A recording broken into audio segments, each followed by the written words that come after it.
New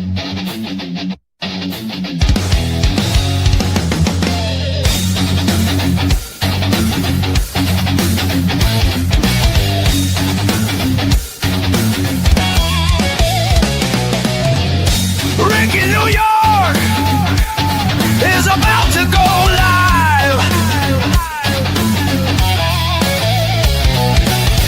We've been through hell, but we still survive. So call it now, I want all the smoke. I'm here to give fans a reason to hope. They continue to build, and soon enough the Jets will be winning. Now let's get fired up.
All right, man.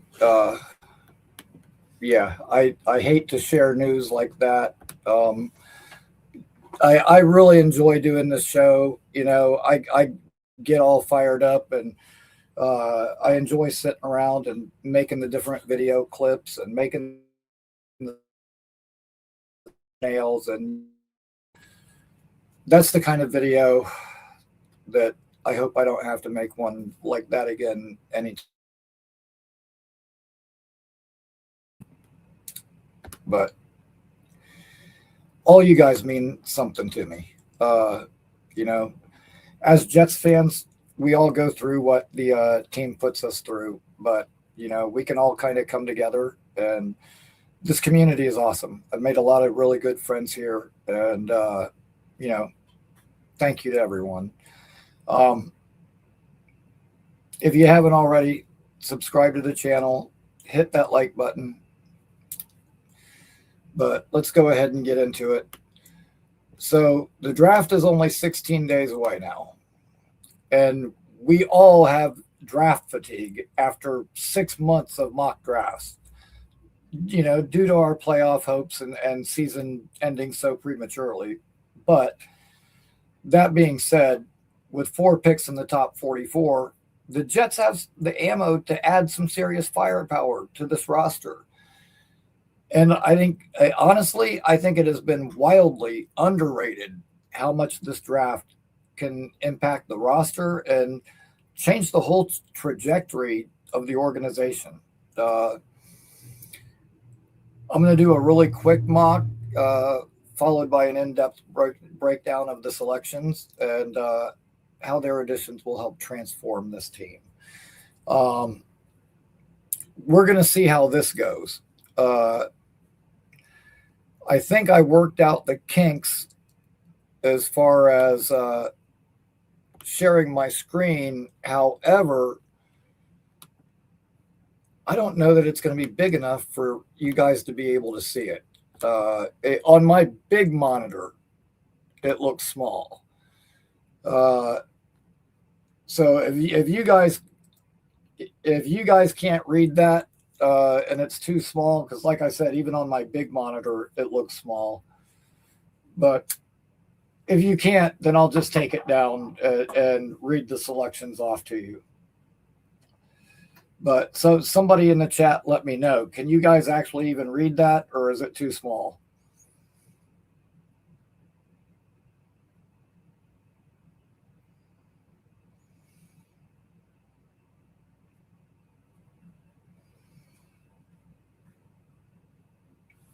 Hey,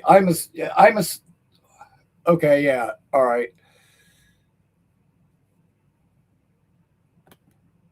Okay, so yeah, I'm just gonna go ahead and read off the selections to you then, and because actually when I'm doing that and I'm sharing my screen, it makes it so small that I can't see it either.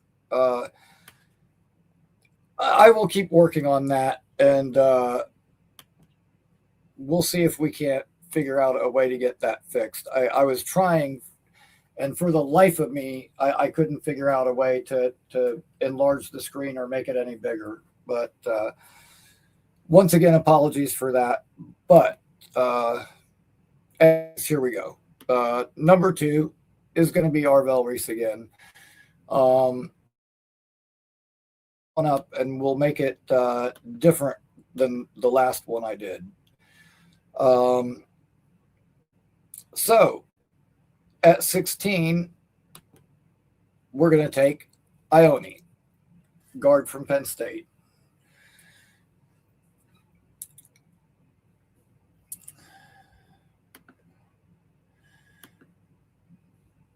And at pick 33, let me see here.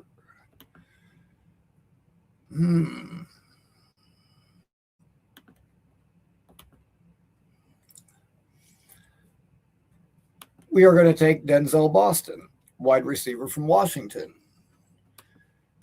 And all these picks are going to be stick and pick. We're not going to mess around with any trades or anything like that. Oh boy, this is a tough choice. CJ Allen still there. Jacob Rodriguez still there. But because we do have DeMario this year still, you know what? I'm going to go ahead at this spot, and I'm going to take AJ Halsey, safety from LSU. And then our next pick won't be until 103.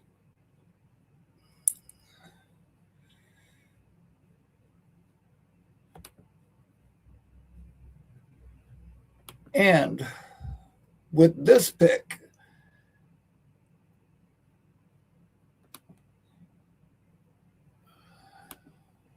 let me check real quick.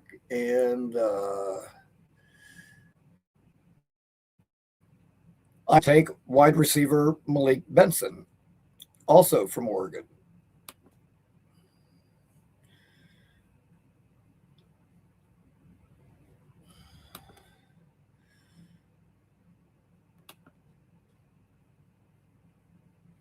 And now we're at pick 140. Oh, the guy that I wanted went the pick before we picked. That figures. Okay, so let's take a look over here.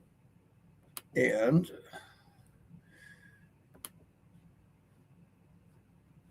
Jake Slaughter, center, Florida. I apologize. This is taking a little bit longer than it normally takes me. Usually I get through this a lot quicker.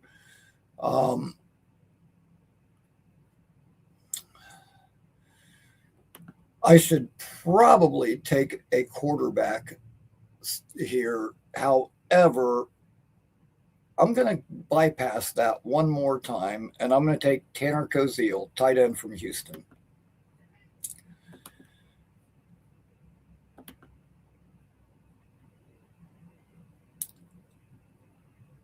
And perfect. Now, here I am at pick 228, Sawyer Robinson, quarterback, Baylor. And our very last pick, 242, we are likely going to go back to the defense here. And let me see.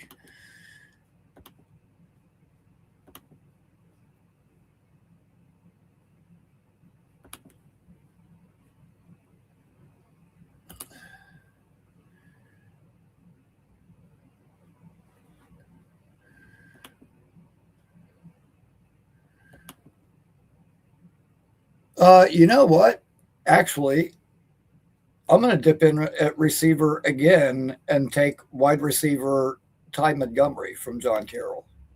So, well, that came out quite a bit differently than what I was anticipating going into it. So, let's just say that these are the Jets draft selections. How's this going to make the team look different? We've got Arvell Reese at number 2. And I've been over this before. Dude, Arvell Reese is already a really, really good linebacker. Even if he doesn't turn into the elite edge that he could, that he has the potential to, which I actually think he will do. He's still a really good linebacker.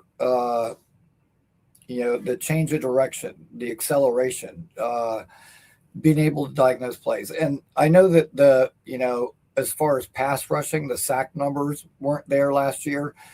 But when you really watch his tape and you watch all of his tape, a lot of last year, because Ohio State played opponents that had mobile quarterbacks that were a threat to run at any time, they asked him to spy mobile quarterbacks a lot last year, and he actually did a really good job at that. Now, when you consider that we're in a division with Josh Allen, who will run on your ass and who's big and hard to take down, a guy like Reese that's as strong as he is, he can take Josh Allen down. Malik Willis, now in Miami, also a threat to run. Listen, I think Arvell Reese is actually a really good fit for what they are trying to do. And I brought this up last week. There was a play against Penn State where Nicholas Singleton, Penn State running back, who's really good, he runs into Caden McDonald. And he's trying to break away from him. And Ione, the next player we're going to talk about, starts pushing the running back from behind. And all of a sudden, Reese comes into the picture. And he was so strong, he actually pushed the weight of all 3 players the other direction and stopped the run from going anywhere and kept them from getting the first down. But I can't even think of a way to explain to you guys how ridiculously strong this kid is at 20 years old. And he's got a frame to put on more weight. I can't even imagine what he's going to be like a few years from now when he's like 257, 258. Uh, but yeah, I think he's a fantastic player for what they're trying to do. Um, the next player, Olivavenga Ione, the guard from Penn State. Uh, dude, this guy is a violent run blocker. He's got that kind of nasty to him that I like to see in my offensive lineman. Matty, dude, what's up, man? Thanks for stopping in. I appreciate you. Um, dude, yeah, this guy is nasty. And actually, at one time, he was teammates with Fashanu, even though they only. Um, but yeah, this guy plays with the attitude that you want from an offensive lineman. Um, I have heard people, and I don't want to like throw out that generational word, but the best interior offensive lineman to come out and set the last several years, to put it mildly. I've heard like the Quentin Nelson comparisons. Dude, I would take that all day long. And if we're going to have a young quarterback that we're trying to develop, solidifying that offensive line makes sense. At number 33, I took Denzel Boston. This is actually probably not the direction I think the Jets are going to go in. He is a big possession receiver, so he does have, a different skill set than Garrett that would complement Garrett.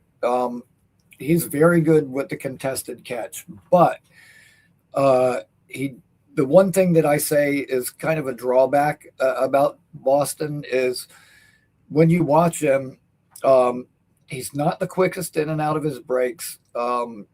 He doesn't really, his releases, he doesn't get tons of separation there either. Like he doesn't really separate a lot. And when guys are like, the jump ball is their only thing, and I don't want to say that's his only thing, but it is his main thing. Those guys usually don't translate very well to the NFL. You can't make a living just doing that in the NFL. You've got to be able to run routes. You've got to be able to separate. You got to be able to find the open spots and I just don't know how well he does those things. That being said, jump ball guy, big possession guy, could be, dangerous in the red zone. For a little bit of a faster speed type receiver, but we'll get to that. At number 44, I took AJ Halsey, safety from LSU. This guy is a hitter. This guy will knock somebody's head clean off. The speed with which he can read and react and come downhill and just lay the wood on somebody, it is awesome. They also call him Mr. Gimme That because he has the tendency to take the ball away too. And that's something we could sorely use.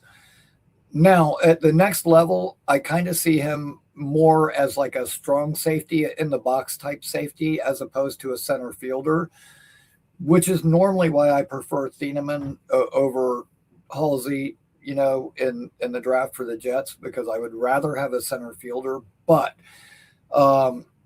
dude, I would be super happy with this pick too. I want a really good safety in this draft to add to our room. And there's a couple of different ones. McNeil Warren is also another really good safety that's in this draft. Okay, so at pick number 103, I took Malik Benson, wide receiver, Oregon. There's your speed factor. And let me tell you something. I can vouch for Malik Benson. Okay. He's definitely the guy that can take the top off the defense. I've seen him several times in person myself because he wasn't always at Oregon. He was a Florida State player. So I got to see him when he was playing here. And dude, it's crazy, you know. And I was going to bring this up. You know, when you look at like Dylan Thieneman, and I've had some people say like he didn't do that much in coverage this year, and the yeah now in the Penn State game he had an interception that ended that game and double overtime, put it away, but total interception numbers weren't really there this year, but Oregon used him as more of a box safety, whereas prior to that, when he was in Purdue, he was like a true center fielder, free safety, and that's where he said he would prefer to play in the NFL. I was actually listening to him on Kay Adams this week. At any rate, Malik Benson, fast receiver, would be a good addition to that room. At number 40, I took Jake Slaughter, center from Florida.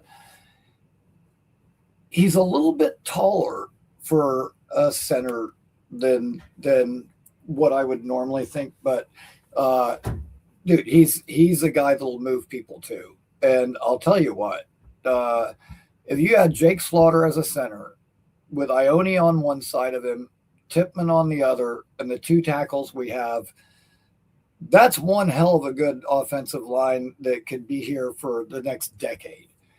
And like I said, with a young quarterback coming in, that makes all the sense in the world.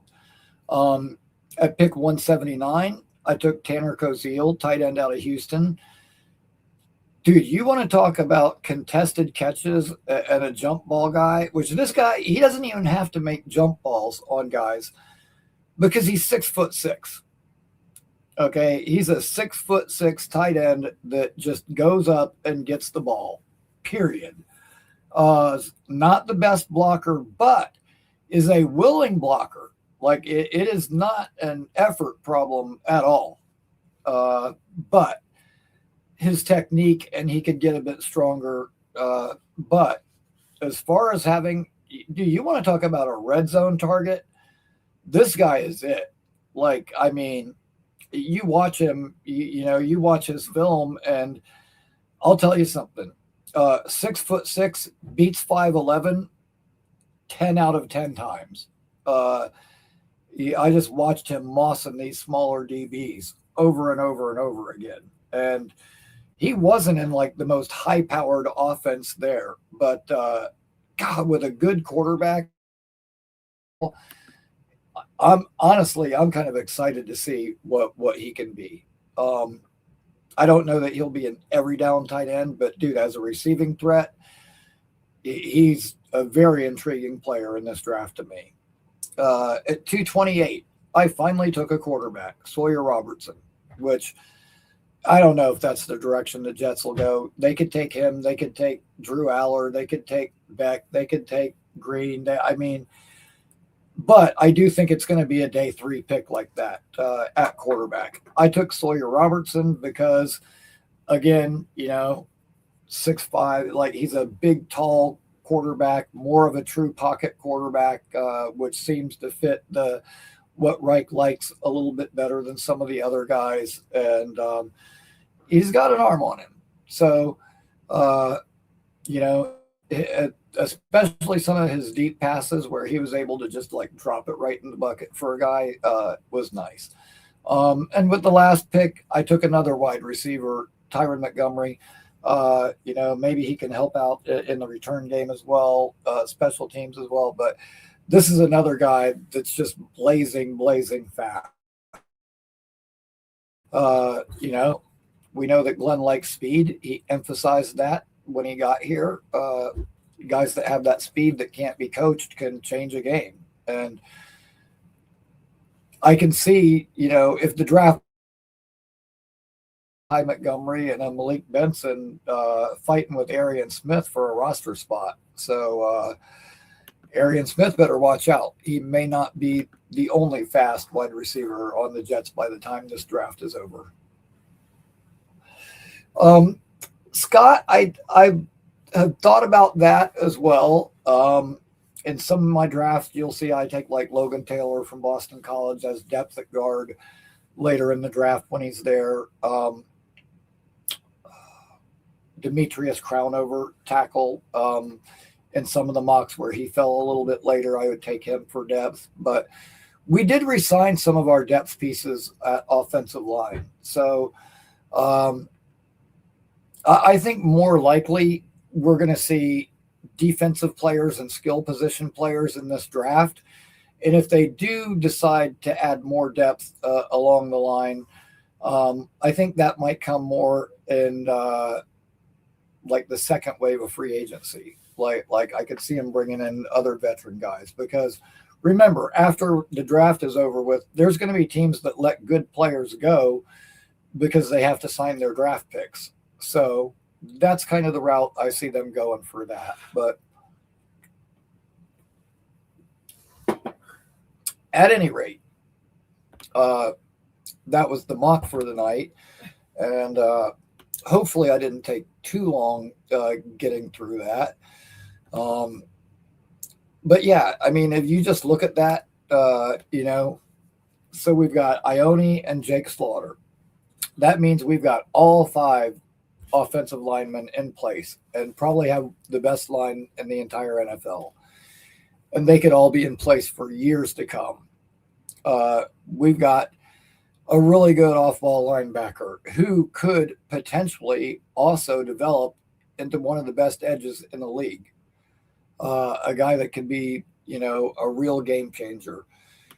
We got a violent, aggressive safety who also takes the ball away. We got a big possession receiver. We got a couple of speed receivers. We got a 6'6" tight end that's will just dominate guys in the red zone. We've got a developmental quarterback that could be our long-term backup.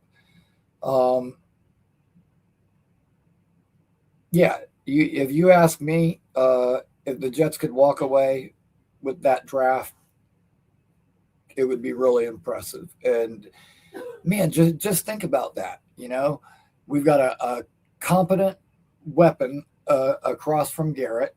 A 6'6" tight end that's a weapon in the red zone. We've got one of the better off-ball linebackers in the league with Reese.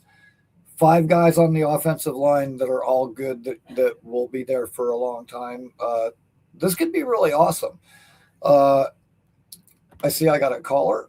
Awesome. I'm about to bring him on, but before I do that, real quick, anybody who is wearing earbuds, headphones, anything like that, turn the volume down because it's about to get loud, because here comes the king.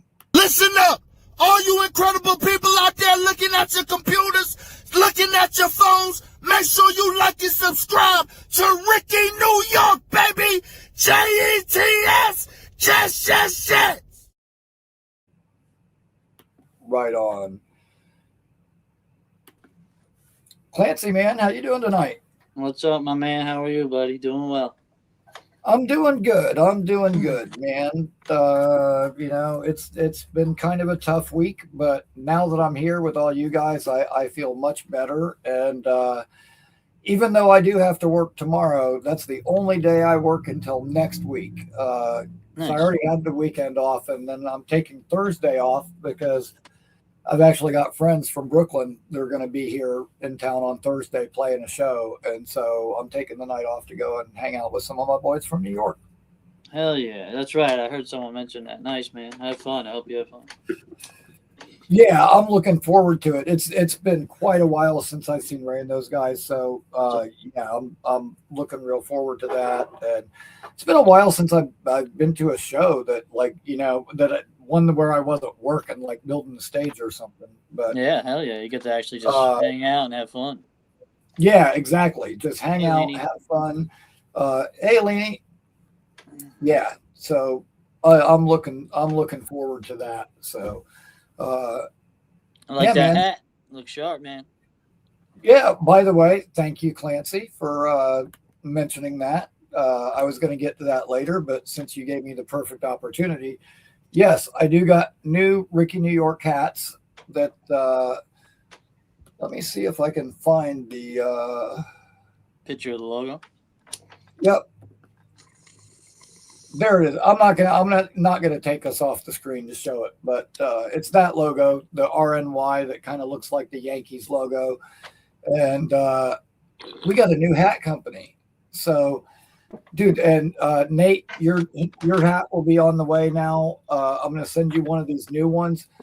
Dude, the other ones that when they printed the logo, like the letters came out too skinny looking and it like off centered a little bit. Like, and I kept looking at it and I was like, man, I need to get this hat mailed out to Nate, but I just don't like this. It's fucking crooked and it bugged me. And my wife was like, no, it isn't. It's not even that bad. It's like, well, you're being picky. And I'm like, dude, but this represents my show. And not to mention that I'm going to be selling these. Like, I don't want to sell something that's poor quality. Like, yeah, you want it to be proper. Yeah. And like, so I really started looking at it. And then when I started looking at the hat itself, the way it was sewn, there was a seam right down the middle. So any kind of logo you tried to put on it, that seam would like throw it off. Yeah, that's weird. Yeah, I like that one you got on right now. It looks fresh. Definitely. Yeah, so this one's got no seam down the middle, nice and flat. The area that you can put the logo is a lot bigger, so you can put a lot better image that's more readable, and it actually has the plastic snapback, the adjustable, which the old ones were the Velcro, and fucking so. Needless to say, I'm done with that other company. I finally got a kick-ass company that's making some really nice hats. So hell yeah. Now I can sell these with a clean conscience and feel good about what I'm selling people. Hell yeah, totally. Yeah, I like it, man. Looks clean. I like that. Awesome, man. Yeah, you know what? I'll get one out to you. Hey, if you want. When I get the next batch in, I'll send you one. Hey, anybody else wants one, reach out to me, Discord, on X, email me, whatever, get a hold of me, and I'll get you one out as well. You're the man, bro. Yeah. So that's awesome, man. So, dude, I'm looking forward to this draft. I can't wait for it to get here because, you know, like everybody else, I mean, yeah, I am kind of tired of talking about it. Yeah. Dude, like I said, because our season ended so early, like people were doing fucking mock drafts like the first week of November. Like, so, I mean, now that it's April, it's been 6 months of mock drafts. And I didn't do my first one on the show until like last week. But like, dude, by this point, like, I think most people are ready to scream if they have to watch another one, and I get it. And paralysis by analysis. Try to, you know, when I do mine, I try to like pick the players real fast, and then I'll take my time talking and breaking down each player, as opposed to watching people sit there and go, "Okay, show me this, show me that." Hell yeah! And it's like, oh my God, why is it taking you guys so long to decide? We've done 50 of these by now, and you know what guys are likely to be there. You know what holes we have to fill. Like, and I get it. You know, you're creating content. Yeah. But I hear you. Bang out the draft and then debate about it. You know. Yeah, I mean, I don't want to like talk my way around the block just to get, you know, a few feet away. Like I want to get to the point, and you know, that's why I can't do shows every day, because I don't want to talk about nothing. Like I want to talk about substance, and that's right, people. Ricky New York, all killer, no filler. Quality over quantity. Absolutely. Well, there might be an exception to that, and let's bring him on. It's Jay. Let's go. Oh shit! What's good, everybody? What up, baby? What's happening, man? How you doing? Good, man. I'm doing good, bro. I wanted to get my draft points out, you know, since I haven't really spoken about it. I think Reese at number 2 is the obvious play for us.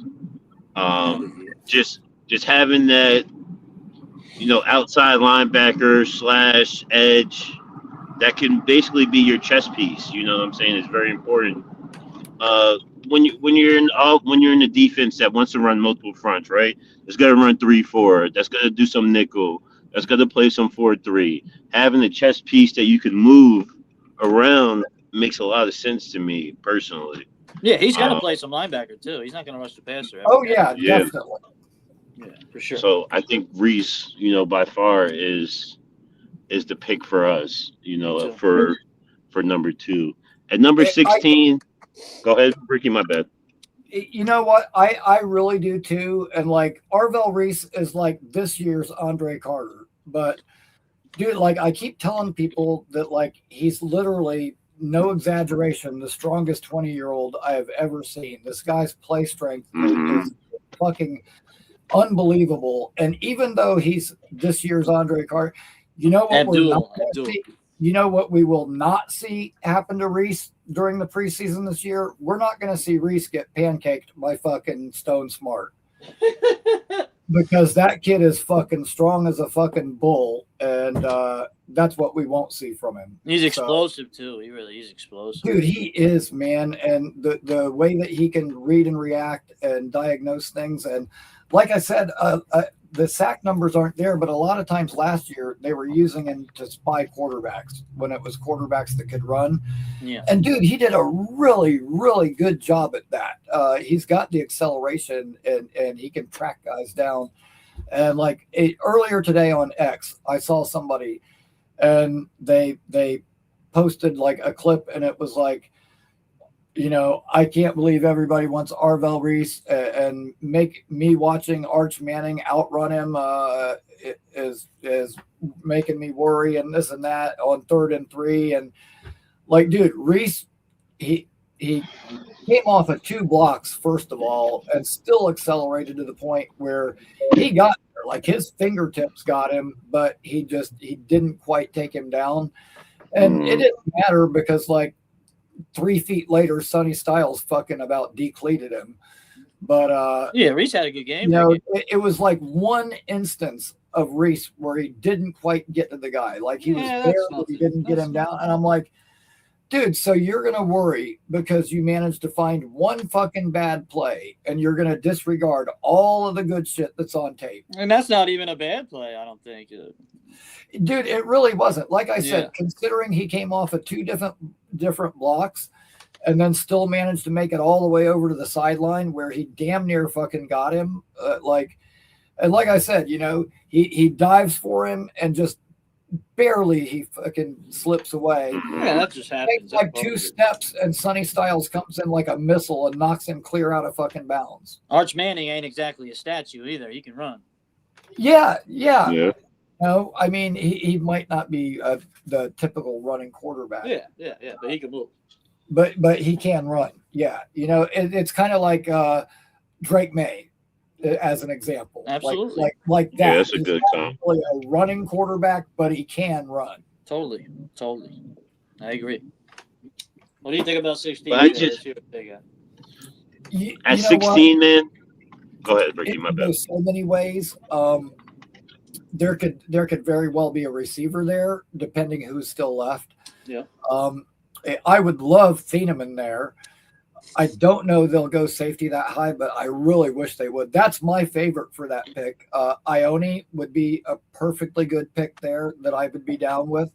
I would even consider taking CJ Allen there because I think the leadership that he would bring would be, almost as important as the playing. But do you hate Tyson? They're paying Sherwood. No, I think if Tyson's there, they're going to pick him because he was like the first receiver. Dude, do you hate Tyson, Ricky? Dude, I do not want Tyson. I'll tell you right now. I do not want Caleb Downs. I do not want Jordan Tyson. I do not want Jermod McCoy. I do not want Caleb Banks. Any of these guys that already have pre-existing lower leg injuries on that MetLife turf, fuck no, I don't want him. Like I don't think Downs is a big issue though. I would like. I don't know. They're talking that could be a degenerative condition. That doesn't sound good to me. Like, yeah, I don't know, man. And that MetLife turf is unforgiving. I don't want to draft the ABT of receivers with Tyson. Where we talk about how he was a Pro Bowler for 3 games before he was out for the year. Like no, man. I've been down that road. Jay. No, he's giving me the silent treatment. I think I made him mad. Every day. Now, with Tyson though, right? Like, I understand the health, issues and stuff like that, but AVT never got hurt ever. And look at him. Yeah. So I mean, you You can't can't base tell. college injuries on someone in the NFL and vice versa. Like each I person guess is a I guess it different depends entity. on the injury. Like Jermod McCoy had an ACL. So did Chris Bell. Those guys may come back and be fine. Now, Caleb Banks, who's got a foot injury now, and he's had broke the same foot twice, and a guy that's that huge and weighs Yeah. that much, 330 pounds, Mhm. and you've got a foot issue that I ain't picking him at 16. No way. yeah, no way, dude. You know what? If he had no foot injury at all, a big guy that big that can move like that's been easily the consensus number one defensive tackle. Yeah, and he would have went top 18 for sure. But with that foot injury, dude, he may end up falling to the third or fourth round. How much do you think it would take to trade for Dexter Lawrence? They're saying a late first or an early second. See, I mean, dude, if Mougey pulled off 33 for Dexter Lawrence, wow. And then drafted Reese. You had Reese, Will McDonald, Lawrence, and then a mixture Oh of my Briggs God. and Harrison Dude, in the Yeah, middle. Lawrence. There's no way Lawrence is going for a first. Like if Quincy That's what I'm got saying, a two. We're saying what a Quincy two. got a first and a second, right? Yeah. Well, he's You're at already least getting getting a first and a second from him. you At know what? least he's better. That's the thing is everybody He was was. saying Last year. NFL. They asked a bunch of NFL GMs, and the consensus was a late first or early second would get it done. Yeah. Like teams that have talked to him, and when they asked him about what the Jets got for Quentin, the consensus was we can't believe they got that much. I don't know how he pulled that off. Really? Yeah, definitely. Okay. Definitely. I'm saying I was thinking 44. Man, imagine you traded 44 for Dexter Lawrence. That'd be unreal. Dude, you know what? What if we said, okay, look, we'll give you 33 for Lawrence, or we'll give you 44 and Sweat, and turn around and flip the guy that we just got. Dude, Or 44 and a sweetener. Yeah, I forgot anybody- about Sweat too. I don't think anybody would be mad that we traded Jermaine to get Sweat and then flip Sweat to get Dexter Lawrence, for God's sake. Yeah, give him 44 and a fifth. Like, give him 44 and a fifth or something. Like, sweet. Yeah, or a six. We Yeah, got yeah. we got three of those. We got one from Philly. Because you're one taking from on the contract. He KC. does want a new deal. That's why he's asking out, I guess. Yeah, but we got a shitload of money next Yeah. year. Yeah. Okay. Oh my goodness, dude! Could you imagine? Say for an instance, we do that, and we've got him in the middle. We've got Briggs on one end. Say we, draft somebody else like a Lee Hunter or somebody that we can stick on that other end. Yep. That people say is undersized for a defensive tackle, but he could easily be a 3-4 end. Yep. Then And you got Reese and Willie McDonald your on two there. linebackers. You got Reese on the outside on one side. Then next year, use one of those top picks for fucking Dylan Stewart and put him on the other side and have the two best pass rushers in the entire fucking league. You still got Will McDonald too. Yeah, which I think he'll be gone. But like I said, dude, oh my God, if we could get Dylan Stewart next year and have him and Reese together, oh my fucking God. I think Will McDonald and Reese will play well together on the edges. Yeah, And a lot of people are just putting fucking Will McDonald to the bench and shit like that. Like, we don't know that yet. We do not know that. I think Will can play outside linebacker at a decent rate, especially getting to the motherfucking quarterback. You know what I'm saying? Especially if we're not losing all the time. Definitely play with a lead or play close. This is the conundrum with that. If we're playing with a lead, that makes it a lot different because there will be more passing downs, which means he's on the field more. More chances, yeah. Now, I think that the 3-4 will benefit him because I think he'll be better, like rushing as a stand-up rusher. Totally. It fits his play style a little bit better. Totally. And I think he'll be more productive as a pass rusher in this system. However, that isn't going to change his run defense being the way that it's been. You know, on early downs, I still think he's coming off the field. Yeah, Now, he probably could get he away can with that. actually score some points and have a functioning offense. You know, have the lead in some games where the other team's got to pass more, and that gets him on the field more. That would be best for us. But Absolutely. we can't count on that happening. And hey, listen, I think he'll be a fine player. I'm just saying, when it comes time, you know, 5th-year option is over, whatever, it's time to give him a new deal. I could see them fucking getting a stud that's on a rookie contract to replace him. Yeah, they're not going to pay him. Like, if they pick up the 5th year, they're definitely not going to pay him. They'll let him play out the last 2 years. Yeah, exactly. Trade him if you get a deal with the right value and stuff like that. Yeah, exactly.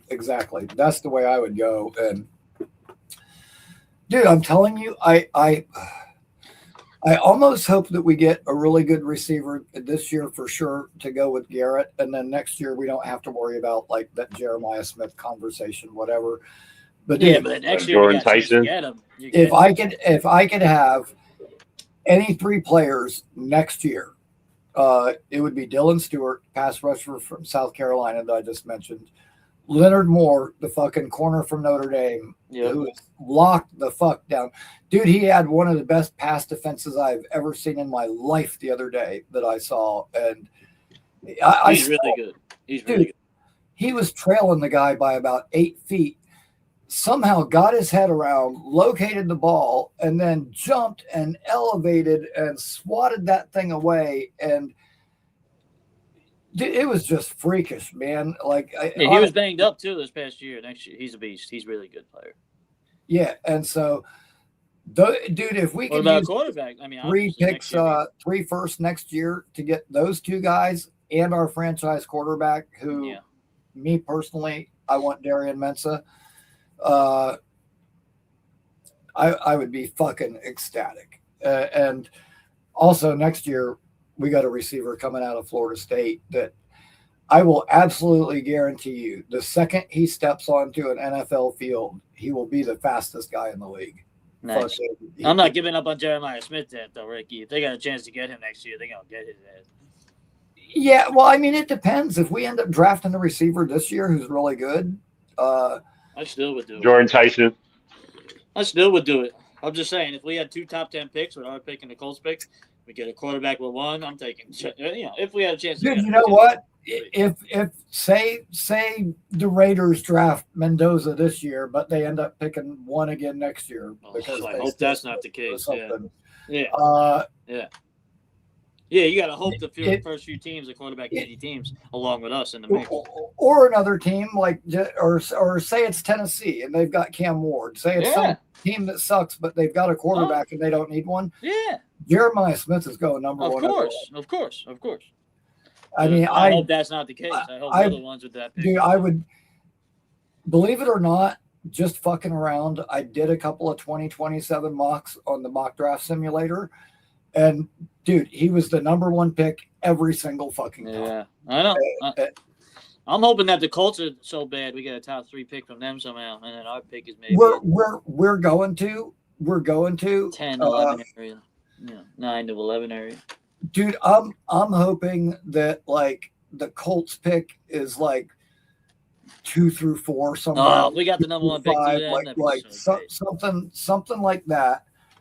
And dude, like I said, if we were picking that high, I would probably take Dylan Stewart. Yeah. And then we get to like pick 8 or 9, and it's the Jets pick. We take Darian Mensah, and then we get to like pick 11, and we take Leonard Moore. Like, dude. Yeah, Cowboys pick. I hear you. That'll probably be in the 15 to 22 range or something. Man, I'm hoping they stink more than that. I'm hoping it's like 11 through 16 somewhere. But yeah, we got a bunch of options for next year. But again, I ain't giving up on Jeremiah Smith just yet. I want that. I want him bad. Yeah, and then then we still got 2 seconds and the rest of our draft too. So in the second next year we get we can add tons of players in general. Centarian Perkins, the fucking Old Miss linebacker. Fucking my boy Mekhi Dancy from FSU to be our fucking speed guy. Dude, yeah, that kid is fucking ridiculous. What He's about Rodriguez this year? I like him maybe at the 44 spot. I like him too. It's just the fact that they brought in DeMario and they're paying him and they're still paying Sherwood. So it makes me doubt that they're going to draft a linebacker real high and pay 3 of those guys money like that. Well, isn't Davis just for a year or is it 2 years? It's 2, but 1 year guaranteed, I bet, the money though. Yeah, 1 year guaranteed, right? Yeah, so you could get out of that. Yeah, even so, I think with all the picks we have next year, I think they hold off on linebacker.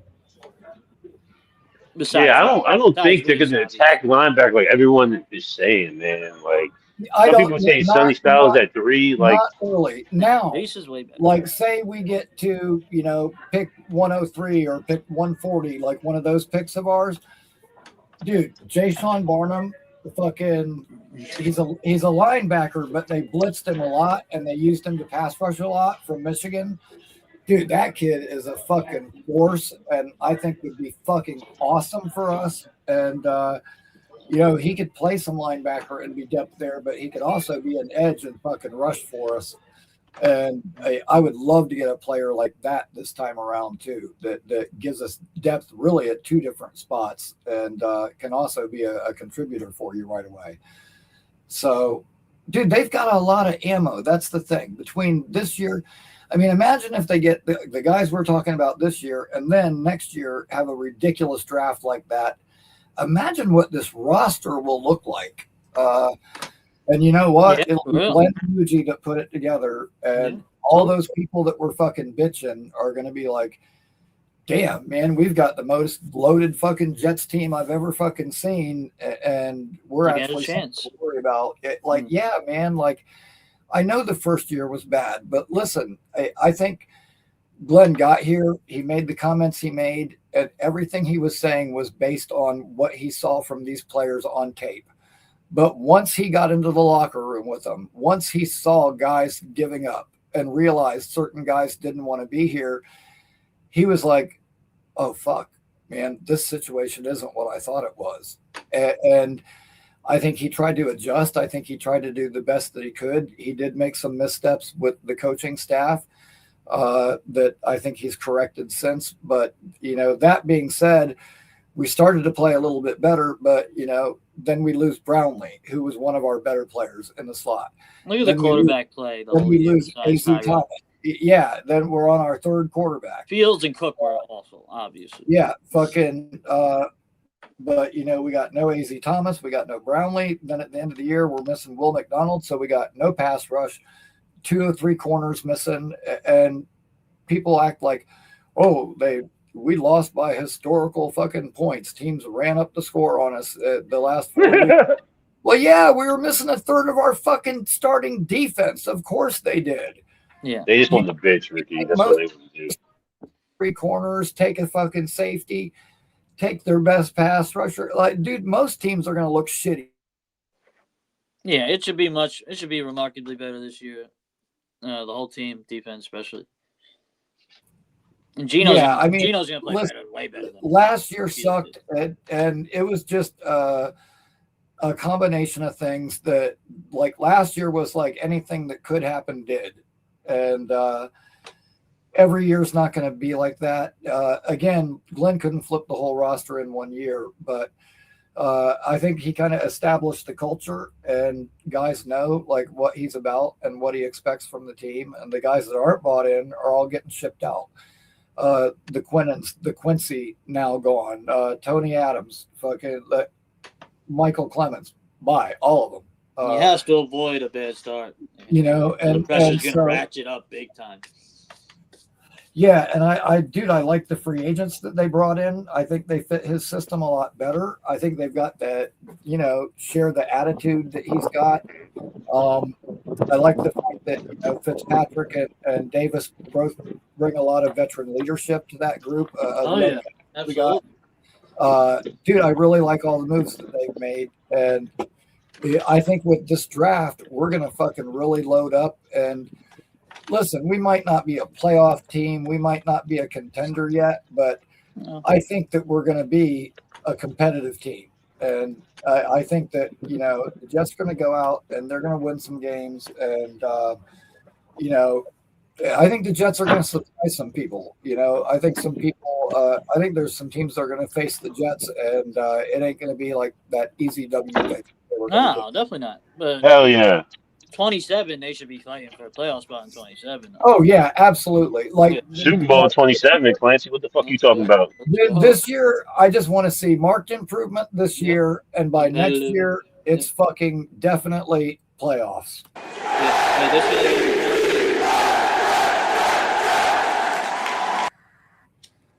Dude, I miss that shit. Like, I know that, you know, there's a lot of Jets fans that have been watching a lot longer than I have and have seen a lot of the bad stuff that I didn't see before I became a fan.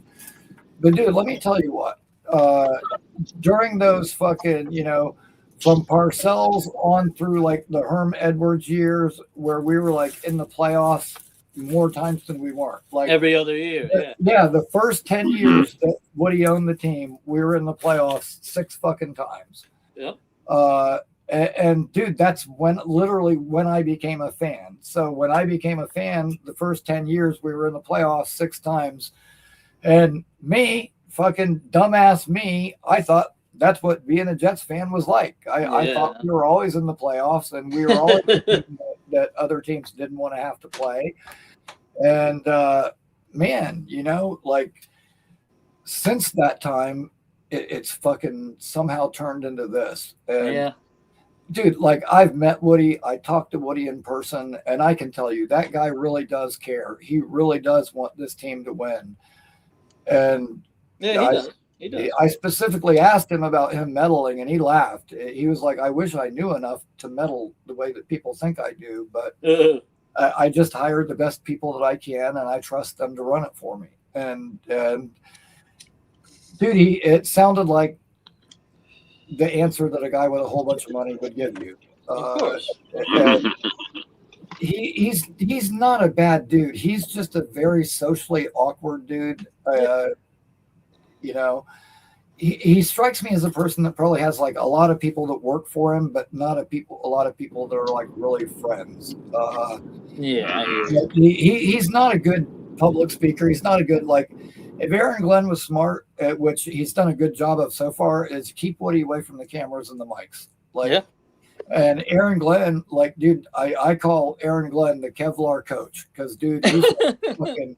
He'll take bullets for the players, for Woody. Fucking, he puts himself out in front and lets all the criticism go on him, and kind of shields everybody else. Which that's what you want out of a coach. Like, you know, like some people, you know, don't like the big talk and this and that. But I think there's a method to his madness. I think he wants it to be like that. If people are going to criticize anything, let them criticize me. I'm the coach. I'm responsible for all of it. So if anything doesn't work, it's my fault because it's my job to make it work. So, like, I think there's a method to his madness, and I'm okay, dude. Like, I've been a Glenn guy from the beginning. I do think he's the right guy.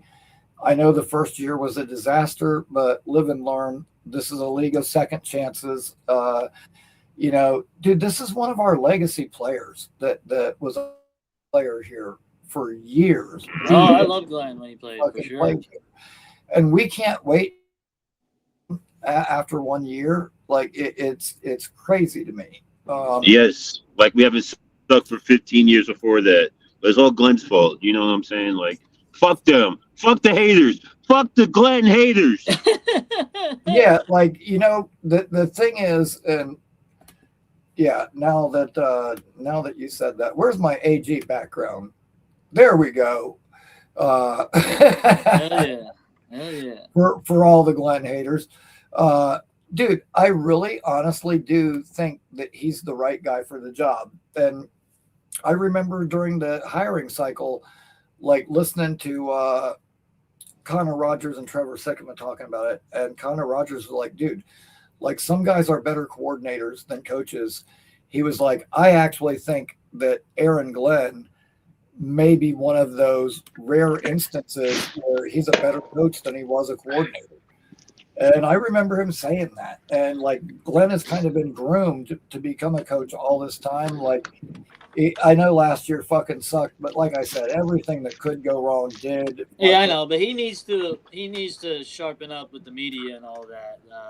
He's doing better, dude. I like the last presser he did where he was like out to breakfast in his dress shirt. Yeah, I guess I've seen that. He was a lot cooler. During the season, he did not handle himself as well as he could have. No, he didn't. But at the end of the day, I care about what happens on the field. I really don't care about the pressers. Yeah, I know, but when you're the head of the whole thing, it does matter. Oh, I know. But listen, you know what? I love Glenn. I do. I brought this up the other day. When Rex got here, he was loud and aggressive. Yeah, sorry. When Rex first got here, he was loud like that, but we won right away. Yeah. Dude, when Rex at the end, it was bad. That big talk, like people were tired of that shit and didn't want to hear it. They couldn't wait to get rid of him. Hey, Peter, and that's the biggest difference between Glenn and Rex. Like, if Glenn had been winning right away, like say we were an 8-win team, not a 3-win team, like nobody would probably be saying shit. There'd be certain people that maybe didn't like his pressers, but it really wouldn't be that big a deal. But you can't talk like that and then go out and be that bad. Yes. So he'll learn. I think he'll learn. I do. I think he's learning already. I think we've seen it progressively get better. Now we need to see what's on the field get progressively better. What do you think about trading for Dexter Lawrence, Nate? That's what kind of made me call in. I mean, it's kind of a Madden dream, and the Giants would never trade their superstar to the Jets. They rarely make trades. But in the Madden world, it would be it's perfect because that's the type of nose tackle Glenn now. I mean, people would say like things that happened, and it'd be nice for him. He wouldn't have to move the family or anything. He could just stay right there. I'll be back in one moment. I gotta grab my nephew, bring him downstairs. Yeah, if he didn't play for the Giants, I would think it was possible. Me personally, I don't think this is anything more than a negotiating tactic on his part. But they said they're far apart and there hasn't been any movement. But this is probably Lawrence trying to get them to step it up and, let them know they need to come with a better offer. And that's what these guys do. As soon as they're not getting offered the money they think they deserve, or they want more money or more guaranteed money, they demand a trade. And it usually lights a fire under the team and they end up hammering something out. Yeah. And, this is more than likely a case like that. However, look what happened with Max Crosby and the way that situation went. Like, if it's gotten to a point where, or Linderbaum leaving Baltimore, like if it gets to a point where they know they're not working it out and he really does get traded, dude, if we could get him for 33 or 44, like that's not even a conversation. You do it. You do it and you pay him. Yeah, I'd be on that. And I know people would say, "Oh, that doesn't make sense." With the coach who's hanging off a string here to trade assets for. You give him a smaller amount this year with a big signing bonus, and then next year he gets like a whopper payday when we've got way more money to work with, and you structure it like that. But fuck yeah, dude! Like sorry. Because if you look back and you traded Quinnen for a 1 and a 2, I would do that all day long. A 2 for Dexter, that's a steal. Think twice about that. He hears a few curses here and there. He's okay. So where are you headed tonight, Nate? I'm just heading home from work now. Oh, right on. Jumping in Central Park in a few, and then we'll be awesome. Well, right now I'm on 3rd Avenue and 37th. As soon as this new batch of hats comes in, I will get one right out to you now that I've got one that I'm not embarrassed to know.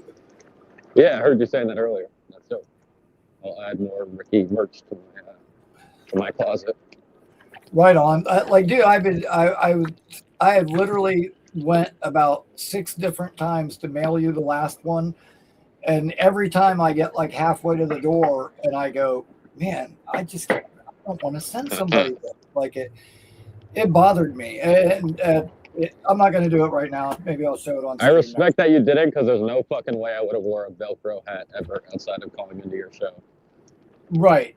Okay. Well, see, that's good to know, because I know some people, you know, and I wasn't crazy about it either. When I ordered it from the company, the first time, it said adjustable snap back, and I'm like, why would you label it snap back if there's nothing that fucking snapping? Like, oh, it pissed me off. But I was like, you know what? Like, at least it's not like the little cloth belt with the buckle fucking thing. That those are even fucking worse. Oh yeah, the old man hats. So I wouldn't even wear one of those. But yeah, me personally, I only wear the snapback ones usually. So you know, both batches they sent me, the logo looked a little bit crooked, and it wasn't glaring like, you know, from maybe across the room you don't notice as much, but like, you know, it's right here in my face. I'm looking at it all day. So like, I don't know. It just, anytime I looked at it, I'm like, it's tilted a little bit to the left. And my wife's like, it's not that bad. And I'm like, dude, like when you're selling something to people, you know, basically like your product that represents your company, like you don't want to say it's good enough or it's not that bad. Like it's not how you want to describe something. Sorry.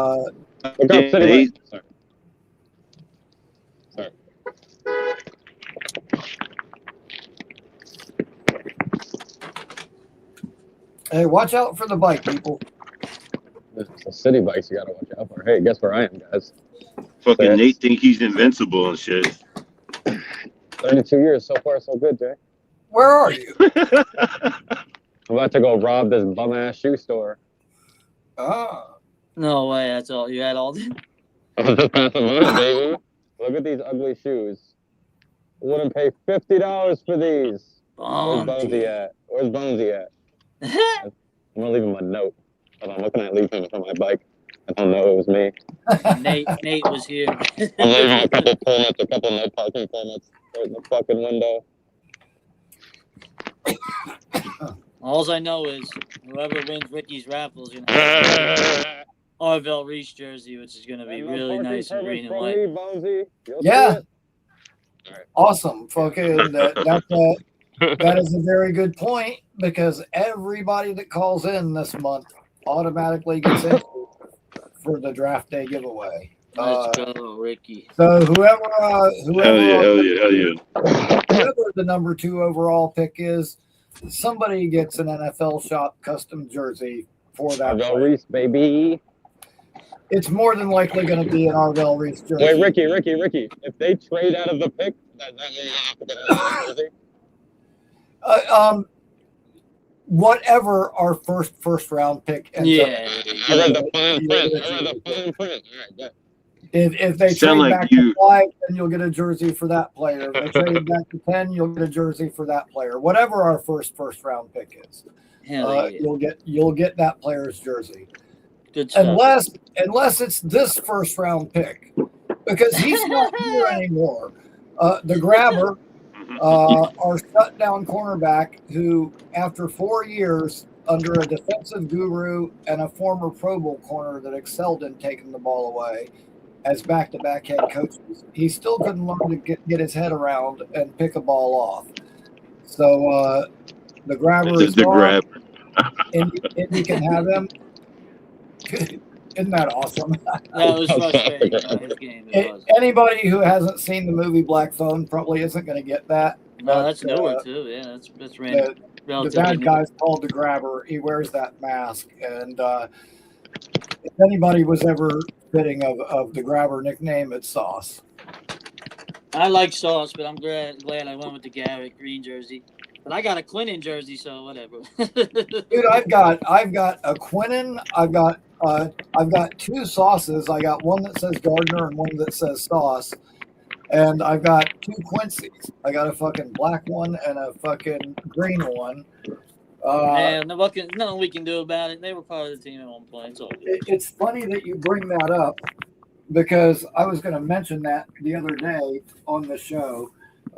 In addition to like my Jermaine fucking Maine T-shirt, that can't wear that anymore. Fucking.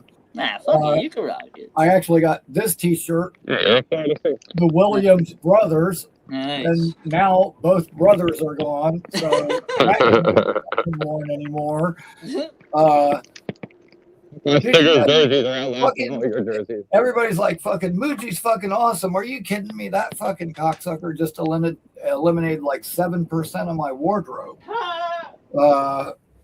I'm gonna have to buy some more Jets shit now to replace it and fill the void. I got too many empty hangers now, too many empty green hangers. But dude, it's fucking like that. I remember one time I went out and bought like Sheldon Richardson, fucking Mo Wilkerson, like a bunch of those fucking players, and like that following off season, like everybody, but I think like every single jersey I bought that year. Yeah, the team turned over. And I was like, God damn, I bought fucking 8 or 9 jerseys or something, like 8 jerseys. And fucking after 1 year, there was only one of them left I could wear because everybody else was gone already. I was like, what the fuck? So like now I usually fucking get the players I like on their rookie deal, you know, like maybe second year, first year, second year. Yeah. Dude, if like the team is like thinking about picking up their 5th-year option or something, I ain't fucking buying that guy's jersey until they pick it up. You know, or re-sign him. Fucking no more buying jerseys for guys that are at the end of their deal. Which, that's by the why way, just straight up Jet stuff is always. That's a free tip for everybody in the chat. If you're gonna buy a jersey for a player you like, make sure they're not approaching the end of their deal. Hell yeah. Get the most life. If you're going to pay that much money for jerseys, you might as well get the most life out of them. Yeah, 100%. 100%. That's why straight up Jet stuff, is a safer bet. And trust me, I bought enough jerseys that I've known. Over time, I've fucking learned. Like too many times that I bought a guy's jersey and then the next year he's gone, and I'm like, fuck. I found an Aaron Rodgers like cartoon T-shirt that I bought, and I never wore it. I found it the other day. Yeah, I got Aaron Rodgers shirts and fucking hats and fucking all kinds of shit that I'm not wearing anymore now. I hear that. I didn't get a Rodgers jersey, but I probably thought about it. Yeah, I was waiting for like one good moment, which never happened. I got a black and a green Rodgers jersey. I got a Rodgers hat. I got a couple of different Rodgers fucking shirts. I got the one with him and Sauce where they both look like they're smoking. Oh yeah. I had a Rodgers T-shirt. In my backyard. You're a little muffled, Nate. I'm trying to pull out my headset. So I got that. There you go. Yeah.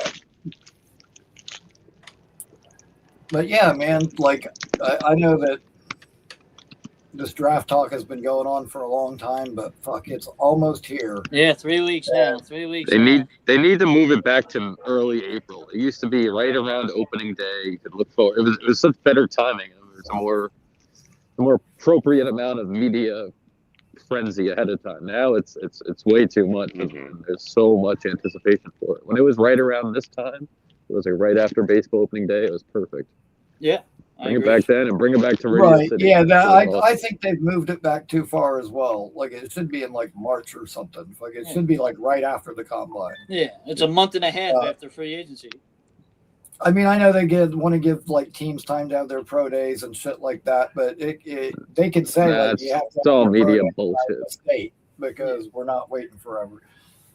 But I don't know. I'm just excited to see what the team's going to look like after it's over with. Like, you know, like say it was me and I could draft any of the first 4 that I wanted. I would take Reese, Thieneman, Pregnon, and Chris Brazel, the wide receiver from Tennessee. Yeah, that'd be nice. Dude, a 6'5" guy that can run 4.3 across from Garrett. You know that Glenn likes the fucking speed guys. I think he'd be a perfect complement. You get another really good fucking guard. Our fucking line is all set. Oh yeah. A killer fucking center fielder, killer safety, and then a great off-ball linebacker who could develop into one of the better edges in the league. Yeah. Like that would fill out our team so fucking nicely. And then we still got next year where we can add real firepower when we get a quarterback finally. So I'm excited, man. I'm looking forward to it. You know, I want to get it over with, but I'm also looking forward to it because I can't wait to see. And if you say we don't go that route, say we go David Bailey, Mekhi Lemon, Jacob Rodriguez, and Colton at the corner. Dude, that still makes our team really good, you know? Or I could name like 6 different variations of mocks with different players every time, and each one of them makes our team a lot fucking better. So I'm okay. Like, you know, I think that's the main thing, and I want all Jets fans, everybody in the chat, I want everybody to hear this. I've done so many mock drafts now, and all the different combinations that I've used that were completely different from one another, each one of them, when I add to the roster we have now, makes this team look so much better. So that's why I'm not really worried about the Jets fucking this up, because, like, I forget who it was. Like, one of the big commentators said that, like, this is unfuck-upable. Even the Jets can't mess this up. And I was like, unfuck-upable. I love that. Like, I know it's not a word, but it should be. But no, that's that. I saw that, and I was like, that's fucking awesome, you know? Yeah, they should have 4 big-time contributors for sure. Well, I don't know, Ricky. I heard a phone call today with a running back at 2 and a quarterback at 16. That sounds pretty fuck-upable. Yeah, that's the way you can fuck it up. Now listen. It's not impossible. Like, I'll lose my mind. You know, at 16, they end up like taking a tackle we don't need, and they're going to try to slide him in and make him a guard, or like they could do dumb shit, you know, or like I said, they say they draft a Caleb Banks, and fucking in training camp he's got that same foot broke again, and we burned a pick on nothing. Yeah. Just see me on the Mets podcast if that happens. It is fuck-upable, but dude, Mougey's smart. I don't think you know, and this is not to go against anybody's players that they personally like, Jay, but I don't think Mougey's going to roll the dice on any injury-prone players. I just. You think he's going to roll the dice on a quarterback, Ricky? Not this year. I mean, I think they'll take 2 years one in a row, no quarterback. Oh yeah, they'll take. I think it'll be. I think it'll be a day 3 developmental guy, whether it's a Nussmeier if he falls that far, or say Aller or Sawyer Robertson or Carson Beck, or like somebody like that. Is there any QB any of you guys would want if he's sitting there at 103 that you would take? At 103, it would be probably not. I mean, I'm maybe you could probably talk me into Nussmeier maybe, and I would be okay. But now at 140, yeah, like at 140, yeah, I would be fine taking a couple of those guys. By 179, I'm pretty much happy taking, you know, any of those guys if they're there, which Nussmeier won't be there by then. That's how you know Ricky did a lot of math. He knows every single draft pick. He said from 140 to 179. Hell yeah. He knows the draft, the whole draft. Ricky don't play. Hell yeah. Dude, like I said, I've done so many mock drafts. Like it's ridiculous at this point. Like sometimes I'll come home from work and I'll be listening to Boyd Green in the morning, and I'll sit there and I'll just pull up the fucking sim and like do a mock when I'm sitting there. Either that, or I'll be watching another show and I'll have somebody on doing a mock, and not to be dick or anything. So I'll be watching somebody else's mock and I'll try to out mock them, and I'll do one at the same time. Try to out mock. Johnny spelled Carson Beck wrong. He put all those chats in. He forgot the C before the K at the end. Damn, Beck can't even win a spelling bee. Fucking, we're definitely not looking after that guy. That's it. That's awesome.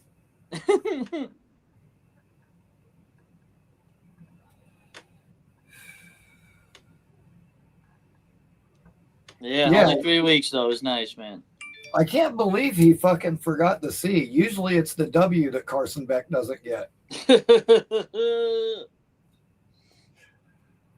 Oh, thank you, Johnny. I needed that. Thank you for providing me with a little bit of extra content tonight at the end of the night. That was awesome. It wouldn't let him add the C, he said. But yeah, and really quick, one last thing about the draft is everybody kind of criticized Mougey and Glenn for the first draft that they had because the beginning of the draft was good. Day 3 was weird. A.Z. Thomas, it sucks we lost him before the season ended, but he was playing really well. I like the Thomas. And I think he was a steal to get where we got him. Yeah. But after that, and the thing is, you can tell that they relied heavily on their area scouts for that one, particularly whoever's in this southeastern portion of the country, because every player was Florida, Alabama, LSU, Miami. Georgia. They were all, within a 10-hour drive of one another. So it was obvious now that they have all their own scouting people in there. I think that's going to look a lot different. And so here's a new thing. 3 for me. My favorite day 3 picks for the Jets, which I got Jayshon Barnum, the edge from Michigan that I was talking about earlier. Devin Marshall, cornerback, NC State. That could be our heir apparent to Brownlee. Dude, he's not the biggest. He's like 5'11", but I watched him play against a 6'5" receiver when they played Florida State, and fucking big man, dude, he'll go for 179 yards and 2 touchdowns every other week. And then Marshall shut him down. Like, even though he was so much bigger, Marshall plays so physical, and that physical style of man coverage, I think Glenn would really like. And then Deion Burks, another guy, wide receiver, only 5'11". He would definitely be a slot guy. But I talked about him before. The way he works the sideline reminds me of the way Corbett used to do it, and not afraid to go over the middle. He's a smaller dude, but I think what I was reading, he benched 540 or something, and then could squat 600 or something. It was ridiculous. It was ridiculous. He was, even though he's a littler guy, he was one of the guys on that Feldman's freak list. And dude, he is a freak, and he plays really physical. And I think that would be an interesting compliment. Say that's a pick at 140 or something. Have a guy like that you can rotate in a slot, and A.D. Mitchell and say a Chris Brazel or somebody that you can put outside opposite Garrett. Honestly, I think that A.D. Mitchell is probably going to get the first shot to start across from Garrett. They seem really high on him. Oh, yeah, absolutely. Dude, last year he was getting covered by number 1 corners. He got traded here and Garrett was out, and he was automatically our number 1. And he was exactly number 1 corners every single week. We just had shit quarterbacks that couldn't get him the fucking ball. Yeah, Garrett, AD, and Brazell. I like those 3 big time. Those would be dude. 3. I would love to see what A. Mitchell looks like when Garrett's healthy and he's roasting number 2 corners, and we actually have a competent quarterback that can get him the ball. Yep. I think this team, dude, I know that Geno isn't the long-term answer or anything, but dude, he is a competent quarterback. We've got a good line that can protect him. He won't hold the ball forever. He'll get the ball out. Down the field, too. Yeah. And, dude, I really honestly think that this team is going to be a lot better than people think. And that's why I'm excited, because we've got a quarterback now that can get those guys the. If we didn't add a receiver at all, I would be disappointed. I like AD Mitchell. Like, I was super high on him when he came out. It was a shame that he didn't get a shot where he was, but hey, that worked out for our benefit, I think. Yep, I agree. So I'm looking forward to this, man. I'm really looking forward to seeing what we add and how it makes this team look in the long run. Me too. I agree. Ricky, I'm going to jet. I know you're going to sign off soon. All right. Yeah. Yeah, I'm going to head out too, Ricky. Thank you for having me. Yeah, thank you, Clancy, for joining me, man. Fuck Johnny. Fuck Jets Johnny. Fuck him. Picking up my dinner, but yeah, peace out, Ricky. Great show. All right, man. Have a good night. Night, Jay. Night, all. See you guys. And Jay, you're the last man standing, but thank you. Have a good night.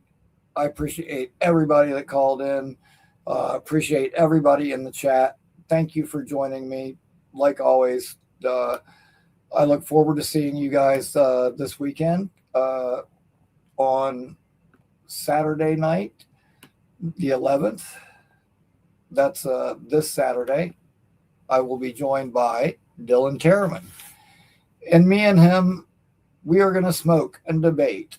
And we're going to break down some players for you. And we're going to give you more of our thoughts on the draft. But until then, everybody have a good night.